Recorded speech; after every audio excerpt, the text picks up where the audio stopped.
I've been playing Marvel Snap for the last 2 weeks. Have you? Tell us about that, Oodles. Yeah. I've heard nothing about this. Yeah. Oh, right. Let me enlighten you. So, Marvel Snap is a digital collectible card game. Don't go to sleep. Wake up. Developed by Second Dinner and published by Nuverse for Windows, Android, and iOS. And it's developed by over half of the team of Hearthstone as well. So it's got pedigree. And you can play it without feeling bad as well. So, for people that don't know, it's set in the Marvel comic universe, not the MCU. So I'm allowed to talk about it. So players each have a deck of 12 cards. Each card depicts a Marvel character with cost, power level, and potentially a special ability. So far, it's Magic the Gathering so far, isn't it? Basically, yep. And Hearthstone and Gwent. At the start of each round, players simultaneously put a card face down on one of the 3 locations. So there's 3 zones that you've got to win. And basically, sometimes you get an effect that changes the playing field, or destroys a card, or destroys your own to make a different one stronger. You get it. You've played Magic the Gathering. You've played Hearthstone. You've played Gwent. You've played all that. It's that, right? Right. There are no pay-to-win microtransactions in this game. I like it. Round of applause. So you can't. So there's no like card packs or anything. Nope. So everything you get. I mean, like you can. Now this is the only negative. You can pay to get cards a month early. Right. Now these cards that you get a month early are cosmetics that you can unlock yourself. Yeah. So it's like not actually new cards. No. You can always unlock the cards just naturally by playing the game. Right, okay. Even if you lose, you're still building up your collection level, which is your level, basically. I'm currently on level 512. Jesus Christ. Yeah. I think I'm on 18, so there's a difference. Yeah. I to play the game, I compare it mainly to Gwent. If you're a big Gwent fan and you get addicted to Gwent quite easily, stay back. This is Gwent on speed. Each match takes about 3 minutes. So someone like me, ADHD, riddled. Yeah, I was going to say it's perfect. It's going to hit all those tiny little dopamine receptors in the back of your head, doesn't it? Oh god! Bright, flashy colours, levels going comics up, that I love, numbers. Like I was telling you guys in the Discord that the art style, the default art style, is my favourite art style in it. Everything that you have to pay for is fucking shite. It's awful. They look rubbish. They really do. They look rubbish. But like all the whales and the Fortnite kids, characters. Yeah, I know. So stick with the default ones. Spend no money, guys. Spend no money.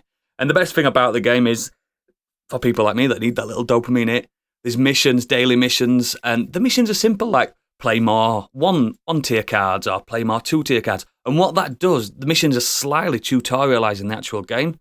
It makes you change your deck up. And the fact that it's only a 12-card deck, you're not there. Like when I was playing Hearthstone and certain other card games, you're shitting yourself, like, am I in the meta? Am I doing this right? Am I wasting a slot for this card and that card? 12 is so easy to handle. So it's kind of closer to Gwent than like yeah. Like Hearthstone and Magic the Gathering, you have like 40 plus card decks. Yeah, which is the variables are astronomical on that, aren't they? And I think there's only I think there might be 100 cards that exist because they do it in phases. Do you get it? Phases. So we're on to phase 2 now. So there's only like 50 to 100 cards that exist. So what you have to do then when you PvP, because it's completely PvP, random PvP at the moment, you can't choose who to fight. Everyone's got the same cards.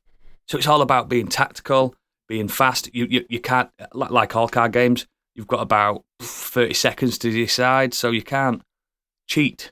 I think it's perfect, and it's bang up there for Game of the Year for me.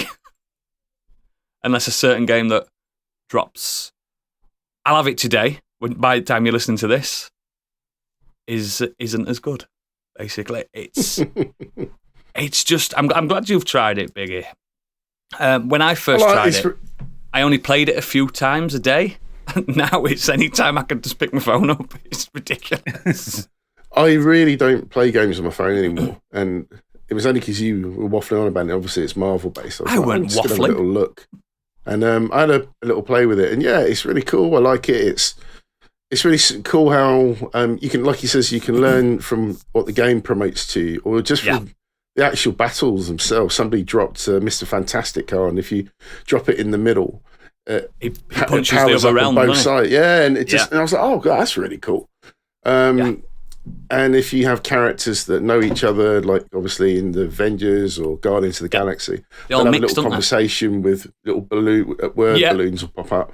It's just little bits of attention to detail. Just like it. And it's not something I'll play all day, but it's pick up and play definitely. It might end up being, mate, if you carry on.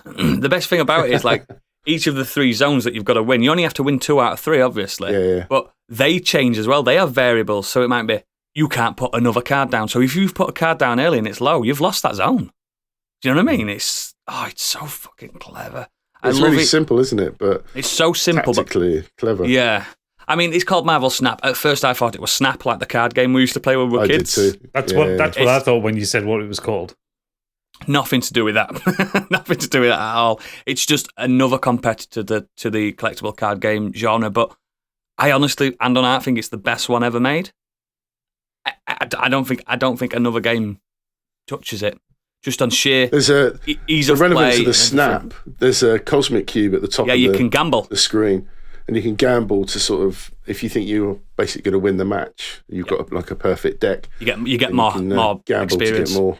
Yeah. But if you lose that gamble, you'll lose what you've gambled. So it's got the gambling addiction as well. But it's not. It's not money. It's not money though. You know what I mean? It's just time. That's all you're wasting time. But again, the other thing I do love about it, the fact that it's on iOS, it's on Android, and it's on Steam. Your progress just carries over without even thinking about it. So wherever you are, you can play it. You can have the iPad up downstairs, you can have your computer and then your phone as well. You can always just be playing it. It's exquisite.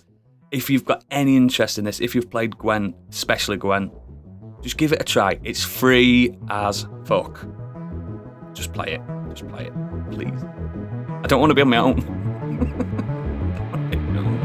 But yes, let's move on.